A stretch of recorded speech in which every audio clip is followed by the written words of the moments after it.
Strong connection உருவாக்கணும்னா இந்த 3 கேள்விகளையும் கண்டிப்பா கேட்கணும். பாகம் 2. முதல் கேள்வி, நீ தனியா இருக்கும்போது நீ அதிகமா எந்த விஷயத்தை பத்தி யோசிக்கிற? இந்த கேள்வி அவளோட மனசுக்குள்ள உள்ள ஆழமான இடத்தை தொடும். அங்க அவளும் யாரையும் அழைக்க மாட்டா.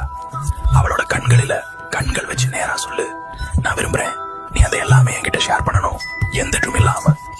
2வது கேள்வி, உன்னுடைய எந்த விஷயத்த நார்மலா யாருமே நோட்டீஸ் பண்ணவே மாட்டாங்க, ஆனா நீ விரும்புற, நீ பார்க்கணும்னு நினைக்கிற விஷயம் என்ன? இது அவளுக்கு தனிச்சிறப்பு, ஸ்பெஷல் ஃபீலிங் கொடுக்கும். அதுக்கப்புறம் அவளோட கண்ணையில கண்ணை வச்சுதான் சொல்லணும், இனி முதல் நாள் முதல் நான் தான் அந்த முதல் இன்சானா ஆக இருக்க போறேன், இது நோட்டீஸ் பண்றதுக்கு. 3வது கேள்வி, நான் உனக்கு ஒரே ஒரு எமோஷனல் ஃபீலிங் கிஃப்ட் பண்ற சான்ஸ் கொடுத்தா நீ என்ன சூஸ் பண்ற?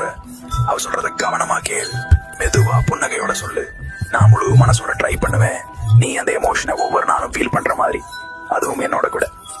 இப்ப கடைசி வார்த்தை, ஏதோ நம்ம மறுபடியும் சந்திக்கலாமா தெரியல. ஃபாலோ பண்ணு, அன்ஃபோல்ட் லெகசி மற்றும் மனசை கண்ட்ரோல் பண்றதை கத்துக்கோ.